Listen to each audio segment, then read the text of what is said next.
Hi friends, ಎಲ್ರಿಗೂ ನಮಸ್ಕಾರ. ಸಿಂಪಲ್ಲಾಗಿ ಒಂದು 5 ನಿಮಿಷದಲ್ಲಿ ಕೆಲವೇ ಸಾಮಗ್ರಿ ಬಳಸ್ಕೊಂಡು ಮಾಡೋಂಥ ಸಿಹಿ ಇದು. ಪಾಯಸ ಮಾಡ್ತಾಯಿದ್ದೀನಿ. ತುಂಬ ಸಿಂಪಲ್ಲು, ತುಂಬ ರುಚಿಯಾಗಿರುತ್ತೆ. ನೀವು ಕೂಡ ಖಂಡಿತವಾಗ್ಲೂ ಇದನ್ನು ಒಂದು ಸಲ ಟ್ರೈ ಮಾಡಿ, ನಿಮಗೂ ಕೂಡ ತುಂಬಾ ಇಷ್ಟ ಆಗುತ್ತೆ. ಪಾಯಸ ಮಾಡೋದು ಕೂಡ ತುಂಬಾ ಸುಲಭ. ಏನೇನು ಬೇಕು, ಯಾವ ರೀತಿ ಮಾಡೋದಂತ ನೋಡೋಣ. ನಾನಿಲ್ಲಿ ಬ್ರೆಡ್ ಪಾಯಸ ಮಾಡ್ತಿದ್ದೀನಿ. ಹಾಗಾಗಿ 3 ಸ್ಲೈಸ್ ಬ್ರೆಡ್ನ ತೊಗೊಂಡಿದ್ದೀನಿ. ನೀವು ಫ್ರೆಶ್ ಆಗಿರೋ ಬ್ರೆಡ್ನೇ ಉಪಯೋಗಿಸ್ಕೋಬೇಕಂತೇನಿಲ್ಲ. ನೀವು ಬ್ರೆಡ್ ತಂದು ಏನಾದರೂ ತುಂಬ ಗಟ್ಟಿಯಾಗಿದೆ ಅಂದರೆ ಅವಾಗ ಕೂಡ ಈ ಬ್ರೆಡ್ ಪಾಯಸನ ಮಾಡ್ಕೊಳ್ಬೋದು. ಅರ್ಧ ಲೀಟ್ರ್ ಹಾಲು ತೊಗೊಂಡಿದ್ದೀನಿ ನಾನಿಲ್ಲಿ. ಅರ್ಧ ಲೀಟ್ರ್ ಹಾಲಿಗೆ 3 ಸ್ಲೈಸಷ್ಟು ಬ್ರೆಡ್ ಹಾಕ್ಕೊಳ್ತಿದ್ದೀನಿ. ನೀರು ಹಾಕ್ತೆ ಬಳಸೋದಾದರೆ ನಿಮಗೆ 3 ಸ್ಲೈಸ್ ಸಾಕಾಗುತ್ತೆ. ನೀವೇನಾದ್ರು ಸ್ವಲ್ಪ ನೀರು ಉಪಯೋಗಿಸ್ಕೊಂಡು ಹಾಲಿನ ಜೊತೆಗೆ ಮಾಡ್ತೀವಿ ಅನ್ನೋದಾದರೆ ಇನ್ನೂ 1 ಸ್ಲೈಸ್ ಬ್ರೆಡ್ನ ನೀವು ಉಪಯೋಗಿಸ್ಕೋಬೇಕಾಗುತ್ತೆ. ಅಥವಾ 3 ಇಂದ 4 ಸ್ಲೈಸ್ ಬ್ರೆಡ್ನು ಕೂಡ ಉಪಯೋಗಿಸ್ಕೊಂಡು ಮಾಡ್ಕೊಳ್ಬೋದು ನೀವು. ನಾನು ಸ್ವಲ್ಪ ಬ್ರೆಡ್ಡನ್ನು ಸೈಡೆಲ್ಲ ತೆಗೆದಿಟ್ಕೊಳ್ತಿದ್ದೀನಿ, ಬ್ರೌನ್ ಕಲರ್ ಎಲ್ಲನೂ. ಬೇಕಾದ್ರೆ ನೀವು ಅದನ್ನು ಕೂಡ ಉಪಯೋಗಿಸ್ಕೊಳ್ಳಿ. ಒಂದು 6 ಬಾದಾಮಿ, ಒಂದು 6 ಗೋಡಂಬಿ, ಹಾಗೆ ದ್ರಾಕ್ಷಿ, 1 ಏಲಕ್ಕಿ ತೊಗೊಂಡಿದ್ದೀನಿ. ಬಾದಾಮಿ ಗೋಡಂಬಿನ ಸ್ವಲ್ಪ ಕುಟ್ಟಿ ಪುಡಿ ಮಾಡಿ ಇಟ್ಕೊಳ್ಳಿ. ಹಾಗೆ ಏಲಕ್ಕಿ ಕೂಡ ಕುಟ್ಟಿ ಪುಡಿ ಮಾಡಿ ಇಟ್ಕೊಳ್ಳಿ. ನಾನಿಲ್ಲಿ 1 ಸ್ಪೂನಷ್ಟು ಬಾದಾಮ್ ಪೌಡ್ರ್ ಮಿಕ್ಸ್ ತೊಗೊಳ್ತಾ ಇದ್ದೀನಿ. ನಿಮಗೆ ಬಾದಾಮ್ ಪೌಡ್ರ್ ಇಲ್ಲ ಅನ್ನೋದಾದರೆ ನೀವು ಕಾರ್ನ್ಫ್ಲೋರ್ ಕೂಡ ಉಪಯೋಗಿಸ್ಬೋದು 1 ಸ್ಪೂನಷ್ಟು, ಅಥವಾ ಕೋವಾ ಇದೆ, ಸಪ್ಪೆ ಕೋವಾ ಕೂಡ ಉಪಯೋಗಿಸ್ಕೊಳ್ಬೋದು, ಅದು ಕೂಡ ಚೆನ್ನಾಗಿರುತ್ತೆ. ಅಥವಾ ಹಾಲಿನ ಪೌಡ್ರ್ ಇದೆ, ಅದನ್ನು ಕೂಡ ಉಪಯೋಗಿಸ್ಬೋದು. ಅಥವಾ ಏನೂ ಇಲ್ಲ ಅಂದರೆ ಹಾಗೆ ಕೂಡ ಮಾಡ್ಬೋದು, ಚೆನ್ನಾಗಿರುತ್ತೆ. ಮಿಲ್ಕ್ ಮೇಡ್ ಇದ್ದರೆ ಅದನ್ನು ಹಾಕಿ ತುಂಬಾ ರುಚಿಯಾಗಿರುತ್ತೆ. ನಾನಿಲ್ಲಿ ಬಾದಾಮ್ ಪೌಡ್ರ್ ಮಾತ್ರನೇ ಉಪಯೋಗಿಸ್ಕೊಳ್ತಾ ಇದ್ದೀನಿ. ಬ್ರೆಡ್ ಸ್ಲೈಸ್ಗಳೇನಿತ್ತಲ್ಲ ಅದಕ್ಕೆ ಸ್ವಲ್ಪ ತುಪ್ಪ ಹಾಕಿ ಲೋ ಫ್ಲೇಮ್ನಲ್ಲಿ ಸ್ವಲ್ಪ ಕ್ರಿಸ್ಪಿ ಆಗೋಷ್ಟು ಫ್ರೈ ಮಾಡ್ಕೋಬೇಕು. ಟೇಸ್ಟ್ ಚೆನ್ನಾಗಿರುತ್ತೆ. ಹೆಂಚಿನಲ್ಲೇ ಬಿಡೋದ್ರಿಂದ ಕೂಡ ಚೆನ್ನಾಗಿ ಕ್ರಿಸ್ಪಿ ಆಗುತ್ತೆ, ಚೆನ್ನಾಗಿರುತ್ತೆ ಟೇಸ್ಟು. ಸ್ವಲ್ಪ ತುಪ್ಪ ಹಾಕಿ ರೋಸ್ಟ್ ಮಾಡ್ಕೊಳ್ಳಿ ಬ್ರೆಡ್ನ. ಹಾಗೆಯೇ ಸ್ವಲ್ಪ ಸೈಡ್ ತೆಗ್ದಿದ್ವಲ್ಲ, ಆ ಬ್ರೆಡ್ ಪೀಸ್ನೆಲ್ಲ ಹೆಂಚು ಬಿಸಿ ಇದೆ, ಈ ಸೈಡ್ಗೆ ಹಾಕೋದ್ರಿಂದ ಸ್ವಲ್ಪ ಬಿಸಿ ಆಗುತ್ತೆ. ಆಮೇಲೆ ನೀವು ಬ್ರೆಡ್ ಕ್ರಮ್ಸ್ ಮಾಡೋದಕ್ಕೆ ಅದನ್ನು ಉಪಯೋಗಿಸ್ಕೊಳ್ಬೋದು, ಅಥವಾ ಪಾಯಸಕ್ಕೆ ಬಳಸಿದ್ರು ಕೂಡ ಬಳಸ್ಕೊಳ್ಬೋದು. ಸ್ವಲ್ಪ ಈಗ ಮಳೆ ತೆವಾಗಿರೋದ್ರಿಂದ ಸ್ವಲ್ಪ ಡ್ರೈ ರೋಸ್ಟ್ ಮಾಡಿ ಇಡೋದ್ರಿಂದ ಕ್ರಿಸ್ಪಿಯಾಗಿರುತ್ತೆ, ಬೇಗ ಫಂಗಸ್ ಕೂಡ ಬರೋದಿಲ್ಲ. ನಾವೀಗ ಪಾಯಸಕ್ಕೆ ರೆಡಿ ಮಾಡ್ಕೊಳ್ಳೋಣ. ನಾನಿಲ್ಲಿ ಫುಲ್ ಫ್ಯಾಟ್ ಮಿಲ್ಕ್ ತೊಗೊಂಡಿದ್ದೀನಿ. ಅರ್ಧ ಲೀಟರ್ಷ್ಟು ಶುಭಮ್ ಹಾಲು ತೊಗೊಂಡಿದ್ದೀನಿ. ಈ ಹಾಲನ್ನ ಸ್ವಲ್ಪ ಕಾಯೋದಕ್ಕೆ ಇಡಬೇಕು. ಹಾಲು ಕಾಯೋಷ್ಟಲ್ಲಿ ಬ್ರೆಡ್ ಫ್ರೈ ಮಾಡಿದ್ದೀವಲ್ಲ ತುಪ್ಪದಲ್ಲಿ, ಅದನ್ನು ಸ್ವಲ್ಪ ಈ ರೀತಿ ಪೀಸ್ ಮಾಡ್ಕೊಳ್ಬೋದು.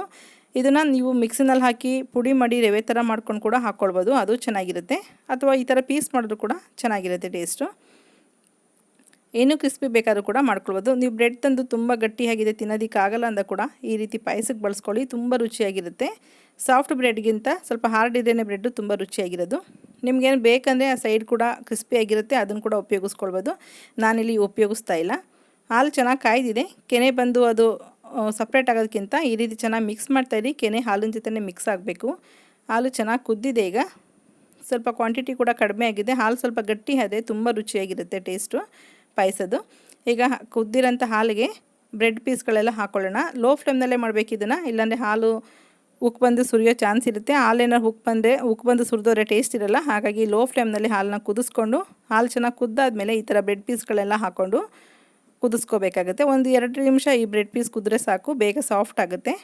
ಹಾಗೆ ಸಿಮ್ಮಲ್ಲಿ ಅದನ್ನು ಮಾಡೋದ್ರಿಂದ ಒಂದು ಸೈಡ್ ಪಕ್ಕಕ್ಕೆ ಇಟ್ಬಿಟ್ಟು ಈ ಕಡೆ ಇನ್ನೊಂದು ಪ್ಯಾನ್ನಲ್ಲಿ ಸ್ವಲ್ಪ ತುಪ್ಪ ಹಾಕ್ಕೊಂಡಿದ್ದೀನಿ. ಆ ತುಪ್ಪಕ್ಕೆ ಕುಟ್ಟಿ ಪುಡಿ ಮಾಡಿರೋಂಥ ಬಾದಾಮಿ, ಗೋಡಂಬಿ, ಹಾಗೆಯೇ ಒಣ ದ್ರಾಕ್ಷಿ ಹಾಕ್ಕೊಳ್ತಾ ಇದ್ದೀನಿ. ಇಷ್ಟನ್ನು ತುಪ್ಪದಲ್ಲಿ ಫ್ರೈ ಮಾಡ್ಕೊಳ್ಳೋಣ. ಏಲಕ್ಕಿ ಪುಡಿನ ಕೊನೆಯಲ್ಲಿ ಬಳಸ್ಕೊಳ್ಳೋಣ. ಲೋ ಫ್ಲೇಮ್ನಲ್ಲಿ ಕ್ರಿಸ್ಪಿ ಆಗೋಷ್ಟು ಇವೆಲ್ಲನೂ ಫ್ರೈ ಮಾಡ್ಕೋಬೇಕಾಗತ್ತೆ ತುಪ್ಪದಲ್ಲಿ. ತುಂಬ ಚೆನ್ನಾಗಿರುತ್ತೆ ಈ ಥರ ಫ್ರೈ ಮಾಡಿ ಹಾಕೋದ್ರಿಂದ. ನಿಮಗೆ ತುಪ್ಪದಲ್ಲಿ ಫ್ರೈ ಮಾಡೋದು ಬೇಡ, ಅಥವಾ ನಾವು ಹಾಗೆ ಉಪಯೋಗಿಸ್ಕೊತೀವಿ ಅನ್ನೋದಾದರೆ ಹಸಿ ಬಾದಾಮಿ, ಗೋಡಂಬಿ ಕೂಡ ನೀವು ಹಾಗೆಯೇ ಹಾಲಿನ ಜೊತೆಗೆ ಹಾಕ್ಕೊಂಡು ಕುದಿಸ್ಕೊಳ್ಬೋದು. ಫ್ರೈ ಆಗಿದೆ, ಇದನ್ನು ಒಂದು ಸೈಡಿಗೆ ಇಡೋಣ. ಸ್ವಲ್ಪ ಇದನ್ನು ಬಿಸಿಲು ಹಾಕೋದಕ್ಕಿಂತ ಒಂದು 5 ನಿಮಿಷ ಬಿಟ್ಕೊಂಡು ಹಾಕಿ, ಚೆನ್ನಾಗಿ ಕ್ರಿಸ್ಪಿಯಾಗಿ ಬರುತ್ತೆ ಅವಾಗ ತಿನ್ನೋದಕ್ಕೆ. ನಾನಿಲ್ಲಿ ಅರ್ಧ ಲೀಟ್ರ್ ಹಾಲಿಗೆ 1/4 ಕಪ್ಪಷ್ಟು ಶುಗರ್ನ ಉಪಯೋಗಿಸ್ಕೊಳ್ತಾ ಇದ್ದೀನಿ.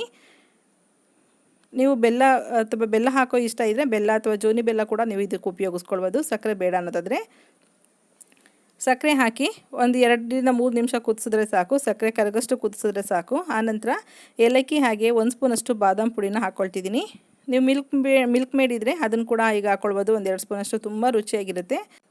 ಬಾದಾಮ್ ಪುಡಿ ಇಲ್ಲ ಅಂದರೂ ಕೂಡ ಕಾರ್ನ್ಫ್ಲೋರ್ನ ತಣ್ಣಗಿರೋ ಹಾಲಿನಲ್ಲಿ ಕಲಸಿ ಕೂಡ 1 ಸ್ಪೂನಷ್ಟು ಕಾರ್ನ್ಫ್ಲೋರ್ನ ಹಾಕ್ಕೊಳ್ಬೋದು, ಅವಲ್ಲೂ ಕೂಡ ಗಟ್ಟಿ ಬರುತ್ತೆ ಪಾಯಸ, ತುಂಬಾ ರುಚಿಯಾಗಿರುತ್ತೆ. ಇಲ್ಲಾಂದರೆ ಹೀಗೇ ಚೆನ್ನಾಗಿರುತ್ತೆ, ಬರೀ ಬಾದಾಮ್ ಪುಡಿ ಹಾಕಿದ್ರೂ ಸಾಕಾಗುತ್ತೆ. ನಾನು ಕರೆದಿರೋಂಥ ದ್ರಾಕ್ಷಿ, ಬಾದಾಮಿ, ಗೋಡಂಬಿನ ತುಪ್ಪದಲ್ಲಿ ಕರೆದಿದ್ವಲ್ಲ ಅದನ್ನು ಹಾಕ್ಕೊಂಡು, ಸ್ಟವ್ ಆಫ್ ಆಗಿದೆ, ಸ್ಟವ್ ಆಫ್ ಮಾಡಿಕೊಂಡು ಮೇಲಿಂದ ಹಾಕ್ಕೊಂಡು ಚೆನ್ನಾಗಿ ಮಿಕ್ಸ್ ಮಾಡ್ಕೊಳ್ಳೋಣ. ತುಂಬ ರುಚಿಯಾಗಿರುತ್ತೆ ಪಾಯಸ.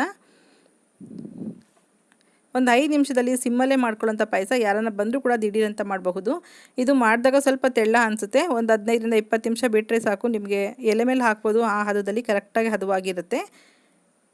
ನಿಮಗೆ ನೋಡ್ಕೊಳ್ಳಿ, ನಿಮ್ಗೆ ಇನ್ನೂ ಗಟ್ಟಿ ಬೇಕಂದರೆ ಆವಾಗಲೇ ಹೇಳ್ದಂಗೆ 4 ಸ್ಲೈಸ್ ಬ್ರೆಡ್ನ ಉಪಯೋಗಿಸ್ಕೊಳ್ಬೋದು ನೀವು. ನಾನಿಲ್ಲಿ ಕರೆಕ್ಟಾಗಿ ಹಾರಿದ್ಮೇಲೆ ಕೂಡ ಕರೆಕ್ಟಾಗಿ ಹದ ಬರೋದ್ರಿಂದ ನಾನು 3 ಸ್ಲೈಸ್ ಬ್ರೆಡ್ಡು ಅರ್ಧ ಲೀಟ್ರ್ ಹಾಲಿಗೆ ಕರೆಕ್ಟಾಗಿ ಆಗುತ್ತೆ ಅಂತೇಳಿ ಮಾಡ್ಕೊಂಡಿದ್ದೀನಿ. ನೋಡಿರಲ್ಲ ಎಷ್ಟು ಸಿಂಪಲ್ಲಾಗಿ ರುಚಿಯಾಗಿ ಪಾಯಸ ಮಾಡ್ಕೊಳ್ಬೋದು ಅಂತ. ಸಕ್ಕರೆ ಕೂಡ 1/4 ಕಪ್ಪಷ್ಟು ಆದರೆ ಸಾಕಾಗುತ್ತೆ ಅರ್ಧ ಲೀಟ್ರ್ ಹಾಲಿಗೆ.